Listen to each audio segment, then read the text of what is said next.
So thank you, each and every one of you.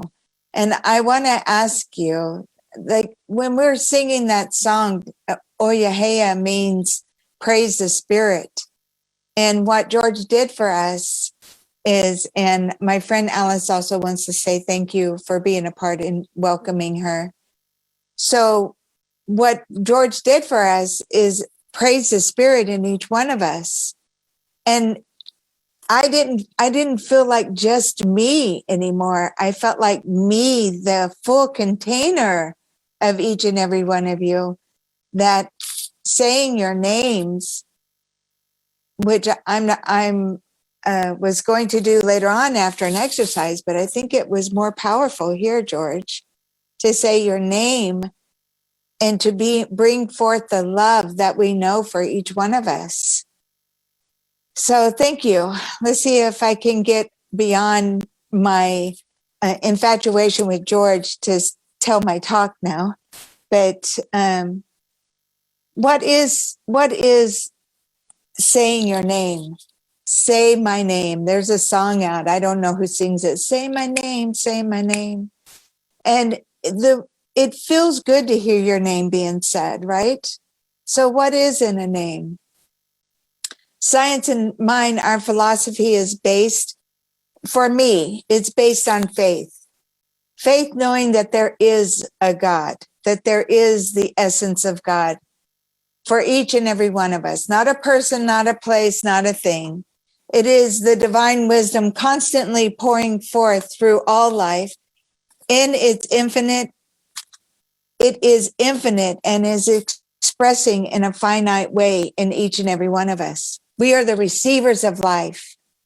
That in the Genesis, it said that God created man and breathed into him and gave him life. We are breathing the breath of God.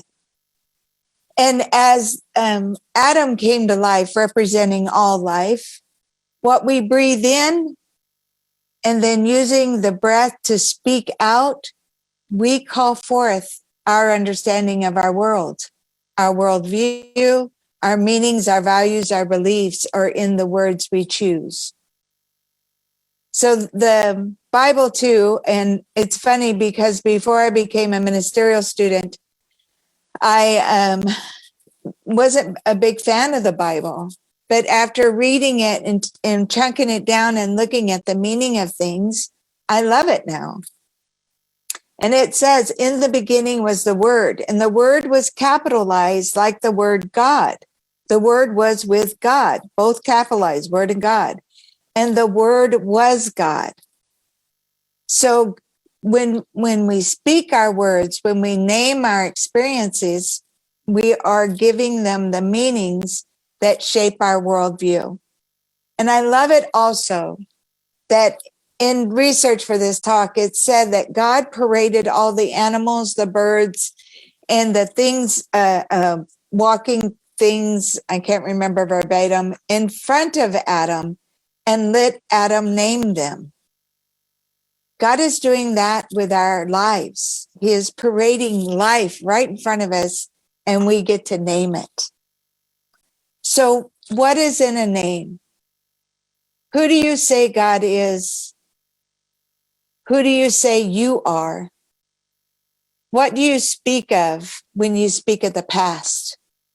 When you honor your ancestors, family, your community, because it keeps going out into the world like George just did.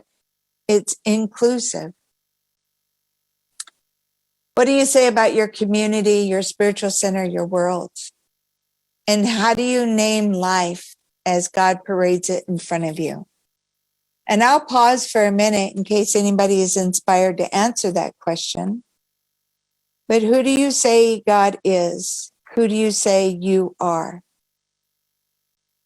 Because the words we use have meaning, and the meanings have emotions attached to it, and usually to the strongest memory. So a word will have with it a full package of meaning and emotion when you use those words. It's hard to separate that meaning from the word. So the words we use to describe our life become our lives. So why in the Bible does it say so many times in many other books to use your voice, to raise your voice and bring yourself into the experience of life? Because what we talk about, we bring about. This is, my family accused me of being a walking bumper sticker for Science of Mind, but I can't help it. It's to the point. Ask and it is given. This is how we thread our lineage together. What we say about our past, who we say we are in this moment, and what we think about the future.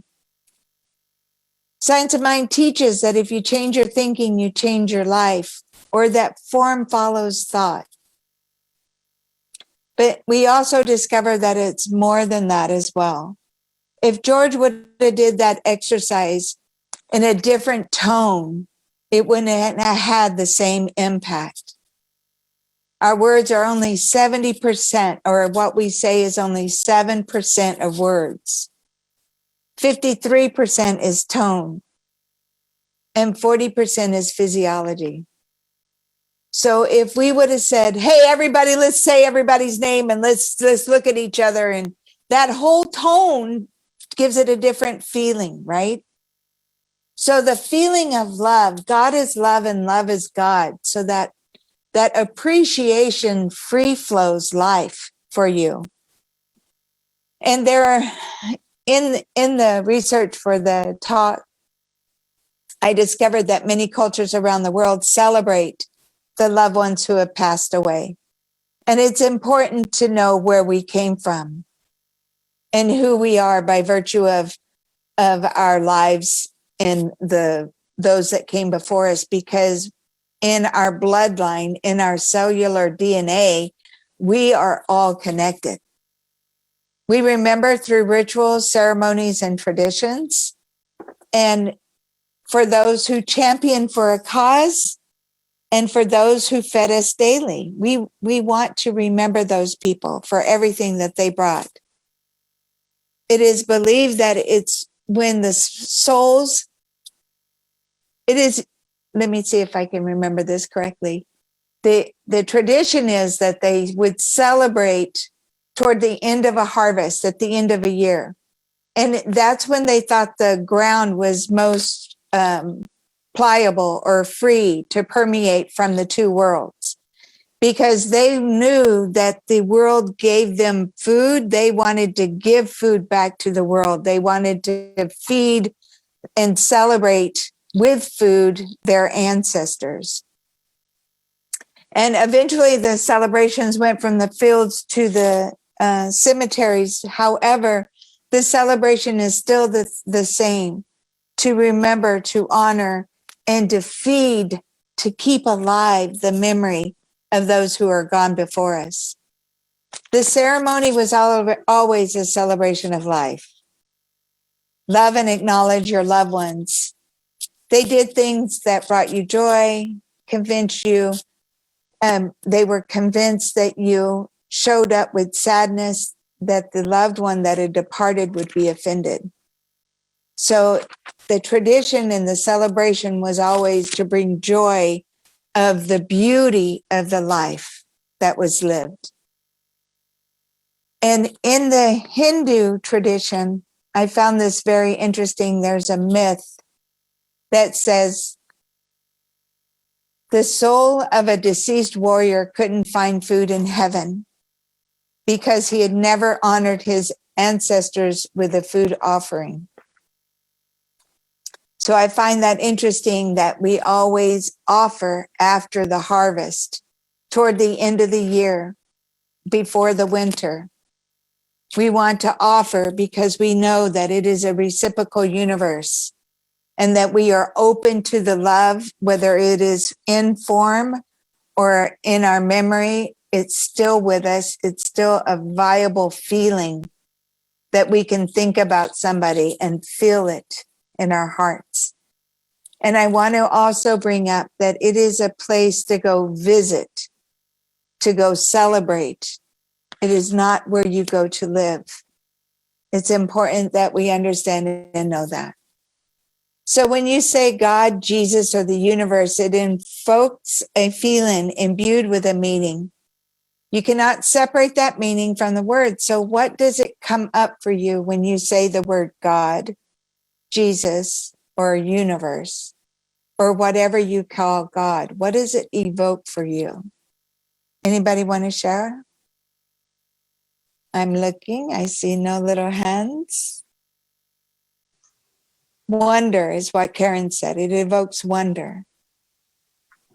And this is where I was going to ask you to put your hand on your heart and close your eyes and speak the name of those that have gone before you, that we may keep them alive in our hearts, for they eternally live in our memories. And the gratitude of everything they did and how they loved us lives on.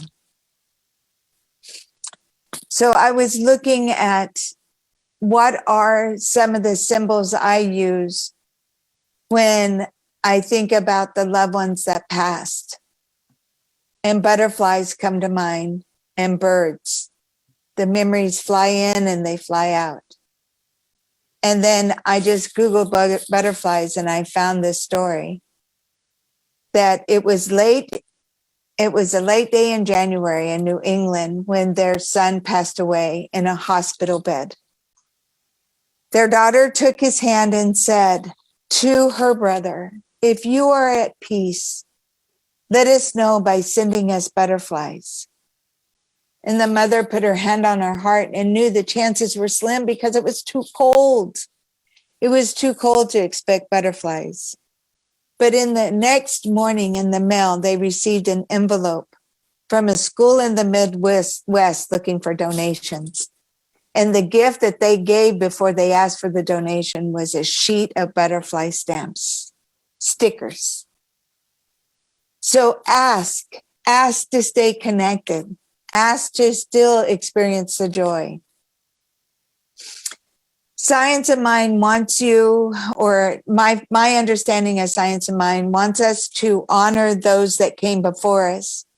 But Ernest Holmes also said to be open at the top, to be present with who you are and the gifts that you have available to you now, and to look at the future and call forth that which you want to experience. Science of Mind teaches us to use vision boards to give our souls direction. And if you give your soul something to do, it will move heaven and earth to get it to you. But if you do not design a life of your own liking, life will present to you many things for you to have your attention grab a hold of that will give you something to do, but it's not as rewarding as calling forth a specific spirit, what is mine to do. Speak to me in ways that I understand. Show me symbols and images. Give me connections that I'm on the right path. Let me be a beneficial presence on earth for myself and others. Mm-hmm. When we call that forth in a powerful way. And also in this book, I've come to learn, it says people without a vision perish. So I always heard that turn away from the problem. And I'm like, oh, well, that sounds very interesting, until I gathered enough information that when you look toward the sun, you look toward the source, you look toward the energy giving life force that is the light of God, and you look toward that and you receive from that which has not been formed to move through you as you inform and bring into form that you want to experience. Please tell me you got that. I don't know if I can repeat it. So when you're looking at the sun, when you're looking up and you're trusting and you're enjoying and you're receiving your vitamin D, your vitamin divinity, you are sourced and energized in a way that will carry you throughout the day with enough energy to fulfill your spirit's desire. When you turn away from the sun, you look at the shadow. And a lot of times people are frightened by the shadow. They try to run from the shadow, or they don't like the shadow, or they're trying to omit the shadow because those shadow effects aren't what they want to focus on. They want to focus on God, but it's easier to see things in form that are in the material world and try and rearrange it to give yourself a different experience in life. It's easier to rearrange furniture than it is to build a new house. Where would you build it? What components would it, how many rooms would it have? Where would it be?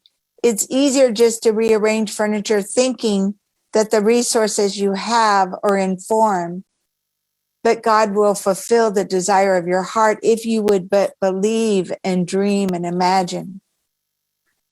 And there's always going to be source and shadow. So just make peace with that. It makes it easy that way. And God always creates in and through us, but it's never absorbed by its creation. Shadow's part of life. It's not going to overcome you. It will always be there. But God has the final say, the final inspiration. It's not either or, it's and both. But your problems are never going to be as big as your God. So I know on Earth Day, a long time ago in Santa Monica, I went to Earth Day for very good reasons. I heard Jackson Brown was going to be singing there. It was my first experience with Earth Day. But the Lennon Sisters, do you remember them from the Lawrence Welk show? The Lennon Sisters' sons had formed a band, and they called themselves Venice.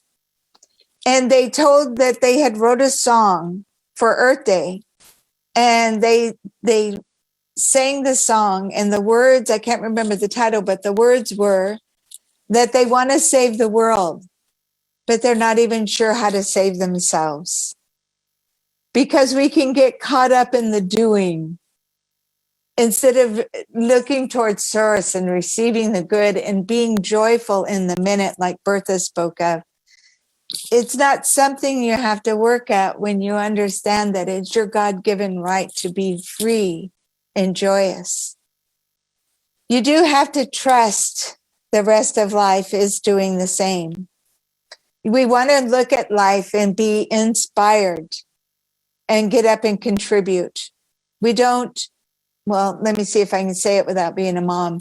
We have the opportunity to be an example of joy and to see life as fulfilled in joyous love instead of trying to fix or to make things right. Don't play with the shadow more than you look toward the sun. Be your best friend with your inspiration, the intuitive voice within. Sit down until the love inspires, the intuition bubbles up in you that gives you an idea augmented by your imagination to take action and act accordingly, and then gain wisdom from it and do it again. I think it's amazing that we have so much opportunity to be loving and to be joyful. Time flies when you're trying to make a point, so I'm going to end you with this story. It's about a priest, 3 priests that were traveling around to these islands. And they wanted to go out and educate people about Christ and to save them and let them know that their sins were forgiven. They were going to all these different islands. And this main island, they met these 3 men that were like the leaders of the island. And they wanted to teach them about Christ, and they wanted to save them, and they wanted to give them a prayer that they could use. And the men were just absorbing everything they said. They thought it was just so magnificent to have this relationship. And the priest taught them this prayer. Our Father, who art in heaven, hallowed be thy name. Thy kingdom come, thy will be done on earth as it is in heaven. Give us this day our daily bread, and forgive us our trespasses as we forgive those who trespass against us. And lead us not into temptation, but deliver us from evil. Anybody hear that prayer before? So they were gone for a year. The priests left. The men wished them goodbye and said, promise you'll come back before you go home. So every day the three islanders would go to the shoreline and look for the priests to see if they were coming back. And one day they started to see the water movement. Then they saw the boat. And as they saw the boat, the three islanders, the three wise men of the island, walked out to the boat to meet the three priests. They had missed them so much, they wanted to see them again. The three priests were amazed that these bright light images were walking on water to the ship. They were just witnessing a miracle and were in awe. And the three islanders said, we're so excited to see you again because we've started to forget the prayer and we wanted you to teach us the prayer again. And the priest looked at them just in amazement of the beauty in which they shined. And they said, what prayer have you been speaking? And the three islanders said, Heavenly Father, you are three. We are three. Bless us, guide us, move us in love. Amen. And the priest said, this is beautiful. This is the prayer. Keep saying that. The things that we learn are good. The things that we believe are better. The things that we name call forth action that we get to participate in, that bring us into the light and love of God. So please don't ask what the world needs. Ask what turns you on, what gets you engaged in the loving passion. For life, to remember those who came up before us, yes, say their name, remember them. And remember that they called you forth to be present with the world. And that your future is calling you forth. And know that in Revelations 1:8, it says, I am the Alpha and Omega, who is and who was and who is to come. God is in all of it, as all of it. And I invite you just to take a deep breath in, to breathe in the power and the presence and the breath of God itself. You are breathing the life of God. You are breathing the life source, the life force that gives you life. You are breathing the same life that Reverend Sunshine is breathing. You're breathing the same life that Reverend Kev's breathing. You're breathing the same life as Sunny Delight is breathing on Facebook. We are breathing each other's energy and information that is God. God is the love that is threading us together. In God, there is no past, present, or future. There's only love. Be in the love. Stand in your power. Know this to be your truth. Give thanks and knowing that there is not anything that you can do that can make you more powerful than what God has already made in you, that you are complete, you are whole, you are God's very own. You are the manifestation of the thought of God. Wrap your dang mind around that and celebrate life and say, yes, thank you, more please. And so it is.